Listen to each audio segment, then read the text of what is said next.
Hi guys, welcome to revision time. आज मैं ला रही हूँ आप सभी के लिए एसएससी जीडी एग्जाम 2025 के 6 फरवरी को पूछे गए तीनों शिफ्ट के क्वेश्चंस की एनालिसिस वीडियो। इस वीडियो में आपको जीके, जीएस और हिंदी के क्वेश्चंस मिलेंगे जो कि आपको आने वाले एग्जाम में काफ़ी हेल्प करेंगे। तो चलिए वीडियो को स्टार्ट करते हैं। मगर वीडियो को स्टार्ट करने से पहले अगर आप मेरे चैनल पर पहली बार आए तो चैनल को जरूर सब्सक्राइब कर लें और साथ ही इस वीडियो को लाइक भी जरूर कर दें। तो चलिए स्टार्ट करते हैं 6 तारीख को पूछे गए सारे question. Question number 1, Mahal नोबिस model का संबंध किस पंचवर्षीय योजना से है? इसका आंसर है दूसरी पंचवर्षीय योजना। पहली पंचवर्षीय योजना हेरोड डॉमर मॉडल पर आधारित थी और द्वितीय महाल नोबिस मॉडल पर। द्वितीय पंचवर्षीय योजना का काल था 1956 से 61। द्वितीय पंचवर्षीय योजना पीसी महाल नोबिस मॉडल पर आधारित थी। यह पंडित जवाहरलाल नेहरू के नेतृत्व में लॉन्च हुई थी और इसके उपाध्यक्ष वीटी कृष्णामाचारी थे। इस योजना का प्रमुख उद्देश्य बुनियादी और भारी उद्योगों के विकास पर विशेष जोर देने के साथ साथ तेजी से औद्योगिकीकरण था। योजना का आकार था 4,800 करोड़ रुपए। इस योजना में जीडीपी का वार्षिक लक्ष्य 4.5% था, लेकिन इसकी कमी हुई और विकास दर 4.1% ही रही। द्वितीय पंचवर्षीय योजना के दौरान 1957 में परमाणु ऊर्जा आयोग बनाया गया था, जिसका नेतृत्व पहली बार होमी जे भाभा ने किया। द्वितीय पंचवर्षीय योजना में राउरकेला उड़ीसा, भिलाई छत्तीसगढ़ व दुर्गापुर पश्चिम बंगाल में इस्पात संयंत्रों की स्थापना हुई। इस पॉइंट से बहुत सारे क्वेश्चन बनते हैं, इसलिए इसे याद रखिएगा। इंटीग्रल कोच फैक्ट्री तथा चितरंजन लोकोमोटिव्स की स्थापना भी द्वितीय पंचवर्षीय योजना के दौरान हुई थी। ये कुछ इंपॉर्टेंट पॉइंट्स थे द्वितीय पंचवर्षीय योजना से रिलेटेड। सभी पॉइंट्स बहुत ही इंपॉर्टेंट है, सभी को आप सब याद रखिएगा। चलिए अब दूसरे क्वेश्चन को देखते हैं। चपचार कूट त्यौहार किस राज्य में मनाया जाता है? इसका आंसर है मिजोरम। चपचार कूट त्यौहार भारत के मिजोरम राज्य में मनाया जाता है। यह त्यौहार हर साल मार्च के महीने में मनाया जाता है। त्यौहार से एक क्वेश्चन तो हमेशा पूछे ही जाते हैं, तो चलिए एक बार रिवीजन कर लेते हैं कुछ महत्वपूर्ण त्यौहारों के बारे में। सोलुंग त्यौहार ये मनाया जाता है अरुणाचल प्रदेश में। लोकरंग महोत्सव मध्य प्रदेश में। सिरुई लिली महोत्सव मणिपुर। हॉर्नबिल महोत्सव नागालैंड। लोसर महोत्सव लद्दाख। रण उत्सव गुजरात। गोची उत्सव हिमाचल प्रदेश। फसल उत्सव नबन्ना पश्चिम बंगाल। बोनालू उत्सव तेलंगाना। बोनालू त्यौहार को आप सब याद रखिएगा, ये तेलंगाना में मनाया जाने वाला त्यौहार है और इससे अक्सर क्वेश्चन पूछ लिए जाते हैं। माजुली फेस्टिवल असम। अटला टड्डे त्यौहार आंध्र प्रदेश तेलंगाना। गोचा महोत्सव छत्तीसगढ़। वांगड़ा उत्सव मेघालय। बस्तर दशहरा छत्तीसगढ़। निशागंधी महोत्सव केरल। मायोको त्यौहार अरुणाचल प्रदेश। शुमंग लीला उत्सव मणिपुर। भूमचो त्यौहार सिक्किम। बलि जात्रा उत्सव ओडिशा। खर्ची पूजा त्रिपुरा। मोत्सू फेस्टिवल नागालैंड। गुड़ी पाड़वा महाराष्ट्र। सागादावा महोत्सव सिक्किम। थाईपुसम महोत्सव तमिलनाडु। खजुराहो उत्सव मध्य प्रदेश। नोंगक्रेम फेस्टिवल मेघालय। लोकरंग महोत्सव मध्य प्रदेश। करम उत्सव Jharkhand. Rohini Utsav Jharkhand. Khasi festival Meghalaya. Sunburn festival Goa. Maghi Purnima Chhattisgarh. Dihing Patkai Mahotsav Assam. Monpa उत्सव अरुणाचल प्रदेश। बिहुला उत्सव बिहार। उगादी उत्सव आंध्र प्रदेश। ये कुछ बहुत ही महत्वपूर्ण त्यौहार थे, तो आप सब कम समय में इसकी रिवीजन कर सकते हैं। अगला प्रश्न है, चीन में सबसे ज़्यादा कौन सा धर्म है? इसका आंसर है बौद्ध धर्म। चीन में बौद्ध धर्म सबसे ज़्यादा माना जाता है। चीन में बौद्ध धर्म की 3 शाखाएं हैं, हान भाषा, तिब्बती भाषा, पाली भाषा। चीन में बौद्ध धर्म के अलावा ताओवाद, ईसाई धर्म और इस्लाम भी माना जाता है। नेक्स्ट क्वेश्चन, संविधान का अनुच्छेद 12 से 35 किससे संबंधित है? इसका आंसर है मौलिक अधिकार से। काफ़ी बार मैंने बताया हुआ है, चाहे वो प्रैक्टिस सेट हो या फिर एनालिसिस वीडियो है। अनुच्छेद 12 से 35 तक मौलिक अधिकार का प्रावधान है। भारतीय संविधान का भाग 3 भारतीय नागरिकों को कुछ मामलों में सभी व्यक्तियों को मौलिक अधिकारों की गारंटी देता है। इसे भारत का मैग्ना कार्टा कहा जाता है। संविधान के भाग 3 में अनुच्छेद 12 से 35 तक मौलिक अधिकारों का उल्लेख है। संविधान के भाग 3 में मौलिक अधिकारों को 6 श्रेणियों में बांटा गया है। इन अधिकारों का उल्लंघन होने पर उपचार का प्रावधान है। संविधान के भाग 3 में मौलिक अधिकारों की सूची संयुक्त राज्य अमेरिका समेत दुनिया के किसी भी देश के संविधान से ज़्यादा विस्तृत है। नेक्स्ट क्वेश्चन, शिवरामन समिति का गठन किस लिए किया गया था? इसका आंसर है कृषि एवं ग्रामीण विकास के लिए संस्थागत ऋण की व्यवस्था की समीक्षा करने हेतु शिवरामन समिति कृषि और ग्रामीण विकास के लिए संस्थागत ऋण व्यवस्था की समीक्षा के लिए बनाई गई थी। इस समिति की सिफारिशों पर ही राष्ट्रीय कृषि और ग्रामीण विकास बैंक नाबार्ड की स्थापना हुई थी। इस समिति का गठन 30 मार्च 1979 को हुआ था। इसकी अध्यक्षता भारत सरकार के योजना आयोग के पूर्व सदस्य बी शिवरामन ने की थी।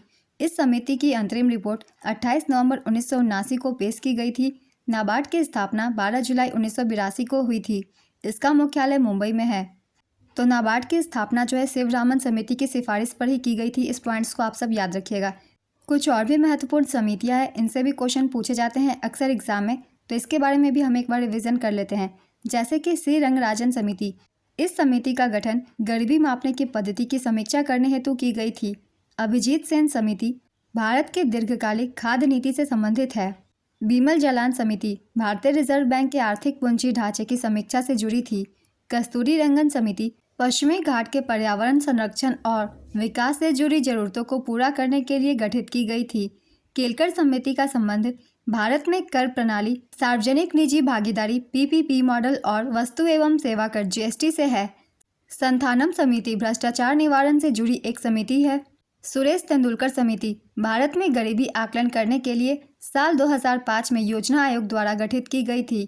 सरकारिया आयोग केंद्र और राज्य के बीच संबंधों से जुड़ा था। इसकी स्थापना 9 जून 1983 को की गई थी। वाईवी रेड्डी समिति बैंकिंग क्षेत्र में सुधार से जुड़ी थी। इसकी स्थापना 2001 में हुई थी। बलवंत राय मेहता समिति भारत में पंचायती राज व्यवस्था से जुड़ी थी।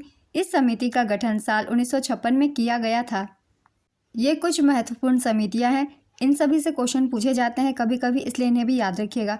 Next question, Ramnath V Raghavan किस संगीत वाद्ययंत्र से संबंधित है? इसका आंसर है मृदम।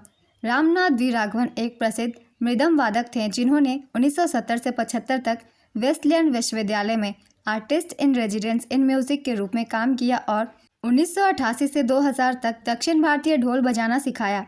उनका जन्म मदुरै, तमिलनाडु, भारत में हुआ था। चलिए कुछ और भी नाम जान लेते हैं। इनका संबंध किस वाद्ययंत्र से है? टी.एच. विनायकम, इनका संबंध घटम से है। उस्ताद असद अली खान रुद्रवीणा, पंडित रविशंकर सितार, पंडित राम नारायण सारंगी, अमजद अली खान सरोद, बिस्मिल्लाह खान सहनाई, हरिप्रसाद चौरसिया बांसुरी, उस्ताद जाकिर हुसैन तबला। नेक्स्ट क्वेश्चन, मौसम संबंधी घटनाएं कौन से मंडल में होती है? इसका आंसर है क्षोभ मंडल। पृथ्वी के वायुमंडल की सबसे निचली परत यानी क्षोभ मंडल में मौसम संबंधी घटनाएं होती है। क्षोभ मंडल वायुमंडल का सबसे गीला हिस्सा है। क्षोभ मंडल में जल वाष्प और एरोसोल का कुल द्रव्यमान 99% है। वायुमंडल की अन्य परतें हैं समताप मंडल, thermosphere, mesosphere, exosphere. Next question, Seemant Gandhi किन्हें कहा जाता है? इसका आंसर है खान अब्दुल गफार खान। लाल कुर्ती या लाल शर्ट आंदोलन को 1930 से 31 में खान अब्दुल गफार खान द्वारा शुरू किया गया था। इसे खुदाई खिदमतगार आंदोलन भी कहा जाता है। खुदाई खिदमतगार एक फारसी शब्द है जिसका हिंदी में अर्थ है भगवान का सेवक। इसका उद्देश्य गांधी जी द्वारा शुरू किए गए सविनय अवज्ञा आंदोलन का समर्थन करना था। यह एक अहिंसक आंदोलन था जिसमें पुरुष लाल शर्ट और महिलाएं काले वस्त्र धारण करती थी। इस कारण से उत्तर पश्चिम सीमा प्रांत में पश्तून स्वतंत्रता सेनानी खान अब्दुल गफार खान को फ्रंटियर गांधी की उपाधि से सम्मानित किया गया। खान अब्दुल गफार खान जिन्हें फ्रंटियर गांधी, बच्चा खान और बादशाह खान के नाम से भी जाना जाता था। नेक्स्ट क्वेश्चन, कृतज्ञ का विलोम शब्द क्या है? इसका आंसर है कृतघ्न। उठना का विलोम शब्द क्या है?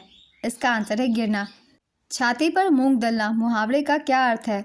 इसका आंसर है किसी के पास रहकर उसे कष्ट देना या दुख देना। नेक्स्ट क्वेश्चन, थॉमस कप 2022 किसने जीता था? इसका आंसर है भारत ने। साल 2022 में भारत ने थॉमस कप जीता था। भारत ने बैंकॉक में खेले गए फाइनल मैच में इंडोनेशिया को 3-0 से हराया था। यह भारत का पहला थॉमस कप खिताब था। थॉमस कप 2024 विजेता रही इस बार की चीन ने 11वीं बार यह खिताब जीता। उप विजेता इंडोनेशिया, संस्करण था 33वां। इसका आयोजन चेंगडू, चीन में किया गया था।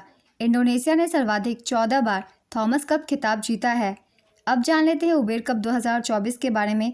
थॉमस कप पुरुषों की बैडमिंटन टूर्नामेंट होती है और उबेर कप महिलाओं की। इसकी विजेता भी चीन रही थी 2024 में और चीन ने 16वीं बार यह खिताब जीती थी। उप विजेता इंडोनेशिया रही। संस्करण था 30वां। इसका भी आयोजन चेंगडू, चीन में किया गया था।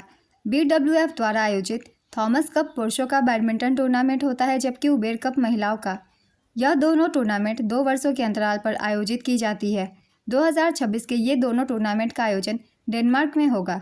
नेक्स्ट क्वेश्चन, खेलो इंडिया यूनिवर्सिटी गेम्स 2023 का आयोजन उत्तर प्रदेश के 4 शहरों में किया गया था। यह कौन सा संस्करण था? इसका आंसर है तीसरा। खेलो इंडिया यूनिवर्सिटी गेम्स 2023 का आयोजन उत्तर प्रदेश के 4 शहरों लखनऊ, वाराणसी, ग्रेटर नोएडा और गोरखपुर में किया गया था। इसमें पंजाब यूनिवर्सिटी कुल 69 पदकों के साथ पदक तालिका में पहले स्थान पर रहा था। पंजाब यूनिवर्सिटी ने 26 गोल्ड, 17 सिल्वर और 26 ब्रोंज जीते थे। दूसरे स्थान पर गुरु नानक देव यूनिवर्सिटी था। इसने 68 पदक जीते थे, 24 गोल्ड, 27 सिल्वर और 17 ब्रोंज। शुभंकर का नाम था जीतू। उत्तर प्रदेश के राजकीय पशु स्वैम्प डियर का प्रतिनिधित्व करता है। नेक्स्ट क्वेश्चन, खेलो इंडिया यूनिवर्सिटी गेम 2024 संस्करण था चौथा। आयोजन स्थल थी असम, अरुणाचल प्रदेश, मेघालय, मिजोरम, सिक्किम, नागालैंड और त्रिपुरा। शुभंकर का नाम था तितली के आकार में अष्टलक्ष्मी। इसका उद्घाटन समारोह गुवाहाटी के सर्व सजाई स्पोर्ट्स कॉम्प्लेक्स में हुआ था। इसमें पदक तालिका में प्रथम स्थान पर चंडीगढ़ यूनिवर्सिटी कुल 71 पदकों के साथ रहा। इसने 32 गोल्ड, 18 सिल्वर और 21 ब्रोंज जीते थे। दूसरे स्थान पर लवली प्रोफेशनल यूनिवर्सिटी रहा था। इसने 42 पदक जीते थे, 20 गोल्ड, 14 सिल्वर और 8 ब्रोंज। तीसरे स्थान पर गुरु नानक देव यूनिवर्सिटी रहा था। इसने 51 पदक जीते थे, 12 गोल्ड, 20 सिल्वर और 19 ब्रोंज। खेलो इंडिया यूनिवर्सिटी गेम्स का पहला संस्करण 2020 में Kalinga institute of industrial technology Odisha में आयोजित किया गया था और इसका दूसरा संस्करण वर्ष 2022 में बेंगलुरु कर्नाटक में आयोजित किया गया था। नेक्स्ट क्वेश्चन, 15वें कृषि नेतृत्व पुरस्कार समिति ने 2024 के सर्वश्रेष्ठ कृषि राज्य पुरस्कार के लिए किस राज्य को चुना है? इसका आंसर है महाराष्ट्र। पी लालरेनपुई किस राज्य के स्वास्थ्य मंत्री हैं? इसका आंसर है मिजोरम। कौवा का तत्सम क्या होगा? इसका आंसर है काग। रोपी किस राज्य का लोक नृत्य है? इसका आंसर है अरुणाचल प्रदेश। अन्य लोक नृत्य अरुणाचल प्रदेश के अजीलामू, हरुकानी, पोनुंग, चलो, बुया, रेखम, पाडा, वांचो। नेक्स्ट क्वेश्चन, राज्य सरकार का संवैधानिक प्रमुख कौन होता है? इसका आंसर है राज्यपाल। भारत के संविधान के मुताबिक राज्य सरकार का संवैधानिक प्रमुख राज्यपाल होता है। राज्यपाल राज्य का संवैधानिक प्रमुख और प्रतिनिधि के रूप में दोहरी क्षमता में काम करता है। भारतीय संविधान के अनुच्छेद 153 से 167 तक राज्यपाल से जुड़े प्रावधान हैं। ये कुछ इंपॉर्टेंट पॉइंट्स हैं राज्यपाल से संबंधित। नेक्स्ट क्वेश्चन, संगीत नाटक अकादमी की स्थापना कब हुई थी? इसका आंसर है 1953। संगीत नाटक अकादमी देश में प्रदर्शन कला के क्षेत्र में शीर्ष निकाय का गठन 1953 में किया गया था। अरियाकुडी रामानुज अयंगर कराईकुडी साहित्य नाटक अकादमी पुरस्कार से प्राप्त करने वाले पहले व्यक्ति थे। संगीत नाटक अकादमी की स्थापना 31 मई 1952 को मानव संसाधन विकास मंत्रालय के एक संकल्प द्वारा की गई थी। अकादमी का आधिकारिक तौर पर उद्घाटन 28 जनवरी 1953 को भारत के पहले राष्ट्रपति डॉक्टर राजेंद्र प्रसाद द्वारा किया गया था और पीवी राजमन्नार को इसके पहले अध्यक्ष के रूप में नियुक्त किया गया था। नेक्स्ट क्वेश्चन, दयानंद सरस्वती ने किस समाज की स्थापना की थी? इसका आंसर है आर्य समाज। इस क्वेश्चन का आंसर तो आप सभी को पता ही होगा, बहुत ही सिंपल क्वेश्चन है और काफ़ी बार मैंने बताया हुआ है प्रैक्टिस सेट में। चलिए कुछ और भी इंपॉर्टेंट पॉइंट्स जान लेते हैं। दयानंद सरस्वती ने 10 अप्रैल 1875 को मुंबई में आर्य समाज की स्थापना की थी। स्वामी दयानंद सरस्वती द्वारा रचित सत्यार्थ प्रकाश नामक ग्रंथ आर्य समाज का मूल ग्रंथ है। आर्य समाज का आदर्श वाक्य है कृण्वन्तो विश्वमार्यम, जिसका अर्थ है विश्व को आर्य बनाते हैं चलो। दयानंद सरस्वती का वास्तविक नाम मूलशंकर था। विरजानंद दंडीदार दयानंद सरस्वती के गुरु थे। चलिए कुछ और भी संगठन के नाम हम जान लेते हैं। इनकी स्थापना कब की गई थी और किनके द्वारा की गई थी? सत्यशोधक समाज, इसकी स्थापना 24 सितंबर 1873 को महाराष्ट्र के पुणे में ज्योतिराव फुले द्वारा सत्यशोधक समाज की स्थापना की गई थी। ब्रह्म समाज, इसकी स्थापना राजा राम मोहन राय द्वारा 1828 में की गई थी। तत्वबोधिनी सभा देवेंद्रनाथ ठाकुर द्वारा 1839 में की गई थी। एशियाटिक सोसाइटी, इसकी स्थापना विलियम जोन्स द्वारा 1784 में की गई थी। आर्य समाज की स्थापना स्वामी दयानंद सरस्वती के द्वारा 1875 में की गई थी। रामकृष्ण मिशन की स्थापना स्वामी विवेकानंद द्वारा की गई थी। आत्मीय सभा की स्थापना राजा राम मोहन राय द्वारा 1815 में की गई थी। ये कुछ इंपॉर्टेंट संगठन थे और इनके संस्थापकों के नाम थे। चलिए अब अगला प्रश्न देखते हैं। चंद्रहास का पर्यायवाची शब्द क्या होगा? इसका आंसर है तलवार, खड़ग, असी, कृपाल, करवाल, खंजर। सबसे कम आबादी वाला केंद्र शासित प्रदेश कौन सा है? इसका आंसर है लक्षद्वीप। न्यूनतम जनसंख्या वाला दूसरा केंद्र शासित प्रदेश दमन और दीव है। तीसरा दादरा और नगर हवेली है। 2011 की जनगणना के अनुसार सर्वाधिक जनसंख्या वाला केंद्र शासित प्रदेश दिल्ली है। दूसरा स्थान इसमें पुदुचेरी का है और तीसरा स्थान चंडीगढ़ का। चौथा स्थान अंडमान और निकोबार द्वीप समूह का। 2011 की जनगणना के अनुसार न्यूनतम जनसंख्या वाला राज्य सिक्किम है। यहाँ की आबादी मात्र 6 लाख है। न्यूनतम जनसंख्या वाला दूसरा राज्य है मिजोरम। यहाँ की आबादी है 10 लाख। न्यूनतम जनसंख्या वाला तीसरा राज्य है अरुणाचल प्रदेश। 2011 की जनगणना के अनुसार सर्वाधिक जनसंख्या वाला राज्य उत्तर प्रदेश है। यहाँ की आबादी लगभग 20 करोड़ है। दूसरे स्थान पर है महाराष्ट्र। यहाँ की आबादी है 11 करोड़ और तीसरे स्थान पर है बिहार। नेक्स्ट क्वेश्चन, भांगड़ा किस राज्य का नृत्य है? इसका आंसर है पंजाब। चेइरा ओबा किस राज्य का त्यौहार है? इसका आंसर है मणिपुर। नेक्स्ट क्वेश्चन, राज्य के नीति निर्देशक सिद्धांत DPSP किस अनुच्छेद में दिए गए हैं? इसका आंसर है अनुच्छेद 36 से 51 तक। भारतीय संविधान के भाग 4 में राज्य के नीति निर्देशक सिद्धांत शामिल हैं। ये सिद्धांत अनुच्छेद 36 से 51 तक में आते हैं। DPSP में शामिल सिद्धांत है समान नागरिक संहिता का कार्यान्वयन, अस्पृश्यता का उन्मूलन, महिलाओं पर कानूनी अक्षमताओं को हटाना, श्रमिकों के लिए जीवन निर्वाह मजदूरी, कुटीर उद्योग को बढ़ावा देना, कृषि, औद्योगिक या अन्य क्षेत्र के सभी श्रमिकों को काम, जीविका, मजदूरी, सभ्य जीवन स्तर सुनिश्चित करना। ये कुछ इंपॉर्टेंट पॉइंट्स थे DPSP से संबंधित। नेक्स्ट क्वेश्चन, दांतों में इनेमल के अलावा क्या होता है? इसका आंसर है डेंटिन और पल्प। दांतों में इनेमल के अलावा डेंटिन और पल्प होता है। डेंटिन दांतों की भीतरी परत होती है और पल्प दांत के अंदर का नरम उत्तक होता है। नेक्स्ट क्वेश्चन, भारत में मजदूरी पंचवर्षीय योजना की लक्ष्य वृद्धि दर कितनी थी? इसका आंसर है 4.5%। भारत की दूसरी पंचवर्षीय योजना की लक्ष्य वृद्धि दर 4.5% थी। वहीं वास्तविक वृद्धि दर 4.27% रही। यह योजना 1956 से 1961 के बीच चली थी। नेक्स्ट क्वेश्चन, तेलंगाना के पहले मुख्यमंत्री के चंद्रशेखर राव किस पार्टी से हैं? इसका आंसर है भारत राष्ट्र समिति। रेवंत रेड्डी भारतीय राष्ट्रीय कांग्रेस वर्तमान में तेलंगाना के मुख्यमंत्री हैं। नेक्स्ट क्वेश्चन, सार्वजनिक ऋण का मतलब क्या है? इसका आंसर है सार्वजनिक ऋण वह कुल राशि है जो सरकार द्वारा जनता पर बकाया होती है। इसे सरकारी ऋण, राष्ट्रीय ऋण या संप्रभु ऋण के रूप में भी जाना जाता है। अकाल शब्द का इनमें से कौन पर्यायवाची शब्द नहीं है? इसका आंसर है दुर्भिक्ष, सूखा, भुखमरी, कमी, अभाव, दरिद्रता, कुसुम, अनावृष्टि। ये सभी अकाल शब्द के पर्यायवाची शब्द हैं। इनके अलावा जो ऑप्शन में हो आप उसे टिक कर सकते हैं क्योंकि यहाँ नहीं मतलब पूछा गया है। नेक्स्ट क्वेश्चन, जो क्षण भर में नष्ट हो जाए के लिए एक शब्द बताइए। इसका आंसर है क्षणभंगुर। ICC 2023 ODI क्रिकेट विश्व कप में सबसे ज़्यादा विकेट लेने वाले गेंदबाज कौन थे? इसका आंसर है मोहम्मद शमी। चलिए एक बार रिवीजन कर लेते हैं। ODI वर्ल्ड कप 2023 की विजेता थी ऑस्ट्रेलिया, उपविजेता भारत, आयोजन स्थल भारत, संस्करण था 13वां, शुभंकर का नाम था ब्लेज और Tonk. Player of the tournament का खिताब विराट कोहली को दिया गया था। नेक्स्ट क्वेश्चन, ऋग्वेद काल में प्रार्थना को क्या कहा जाता था? इसका आंसर है सूक्त। ऋग्वेद में 1028 सूक्त हैं। ऋग्वेद में सबसे ज़्यादा सूक्त इंद्र को समर्पित है। ऋग्वेद को 10 पुस्तकों में बांटा गया है जिन्हें मंडल कहते हैं। नेक्स्ट क्वेश्चन, जल संरक्षण के लिए कौन सी विधि सबसे प्रभावी है? इसका आंसर है वर्षा जल का संरक्षण। मौर्य काल के महत्वपूर्ण साक्ष्य बिहार के किस स्थान पर पाए गए हैं? इसका आंसर है कुम्हरार। भारत के संविधान में वित्त आयोग से जुड़े प्रावधान संविधान के किस संशोधन अधिनियम के तहत जोड़े गए थे? इसका आंसर है 73वें संशोधन अधिनियम 1992।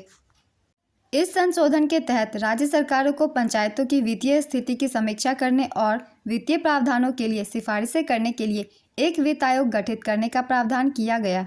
नेक्स्ट क्वेश्चन, मनीषा रामदास किस खेल से संबंधित है? इसका आंसर है पैरा बैडमिंटन खिलाड़ी। रामदास का संबंध बैडमिंटन से है। एक दिन में 28 गाने गाने का रिकॉर्ड किसके नाम है? इसका आंसर है कुमार सानू। उन्होंने साल 1993 में यह रिकॉर्ड बनाया था। कुमार सानू का असली नाम है केदारनाथ भट्टाचार्य। चलिए अब दूसरे प्रश्न को देखते हैं। राष्ट्रीय बहुआयामी सूचकांक रिपोर्ट 2023 के अनुसार किस केंद्र शासित प्रदेश में गरीबी दर सबसे कम है? इसका आंसर है पुदुचेरी। यहाँ गरीबी दर 1.72% है। सबसे अधिक गरीबी दर वाला केंद्र शासित प्रदेश दादरा और नगर हवेली और दमन और दीव है और गरीबी दर है 27.36%। नेक्स्ट क्वेश्चन, 7वीं पंचवर्षीय योजना के दौरान कौन सी योजना शुरू की गई थी? इसका आंसर है जवाहर रोजगार योजना। 7वीं पंचवर्षीय योजना के दौरान 1989 में राजीव गांधी सरकार द्वारा जवाहर रोजगार योजना शुरू की गई थी। जवाहर रोजगार योजना राष्ट्रीय ग्रामीण रोजगार कार्यक्रम और ग्रामीण भूमिहीन रोजगार गारंटी कार्यक्रम का विलय कर लागू की गई थी। नेक्स्ट क्वेश्चन, ऊर्ध्वपातन की प्रक्रिया किसमें होती है? इसका आंसर है कपूर में। टेबल टेनिस का पुराना नाम क्या है? इसका आंसर है पिंग पोंग और वीफाव। ऋग्वेद में सतलज नदी को किस नाम से जाना जाता था? इसका आंसर है शतुद्री। एक बार इन नदियों के भी नाम जान लेते हैं। इन्हें किस नाम से जाना जाता था ऋग्वेद में? सतलज को जाना जाता था शतुद्री के नाम से। व्यास का नाम था विपाशा, रावी की पुरुषनी, सिंध की सिंधु, घग्गर की सरस्वती, झेलम की वितस्ता, चिनाव अस्किनी, गोमल गोमती, गंडक सदानीरा। नेक्स्ट क्वेश्चन, अनुसूचित जाति, अनुसूचित जनजाति और अन्य कमजोर वर्गों के शैक्षिक और आर्थिक हितों को बढ़ावा कौन सा अनुच्छेद देता है? इसका आंसर है अनुच्छेद 46। भारत के वर्तमान बाल विकास मंत्री कौन है? इसका आंसर है अन्नपूर्णा देवी। आत्मा का विलोम शब्द क्या होगा? इसका आंसर है परमात्मा। ठंड का विलोम शब्द क्या होगा? इसका आंसर है गर्म। गंगा का पर्यायवाची कौन सा नहीं है? इसका आंसर है भगीरथी, देवनदी, मंदाकिनी, देवपगा, सुरसरिता, विष्णुपदी, स्वर्गापगा, त्रिपथंगा, जानवी, गंगोत्री। ये सारे गंगा की पर्यायवाची शब्द है। इनके अलावा जो भी ऑप्शन में हो आप उसे टिक कर सकते हैं, क्योंकि नहीं पूछा गया है इसलिए। सांझी पर्व किस राज्य में मनाया जाता है? इसका आंसर है गुजरात। रॉलेट एक्ट कब पारित किया गया था? इसका आंसर है वर्ष 1919 में। रॉलेट एक्ट 21 मार्च 1919 को दिल्ली में इंपीरियल लेजिस्लेटिव काउंसिल द्वारा पारित किया गया था। इसे 1919 के अराजक और क्रांतिकारी अपराध अधिनियम या काला कानून के रूप में भी जाना जाता है। रॉलेट एक्ट ने 1919 के जलियांवाला बाग हत्याकांड को जन्म दिया। यह रॉलेट एक्ट था जिसने भारतीय राजनीति में गांधी युग की शुरुआत की थी। नेक्स्ट क्वेश्चन, नीति निर्देशक तत्व कौन से अनुच्छेद में है? इसका आंसर है अनुच्छेद 36 से 51 तक।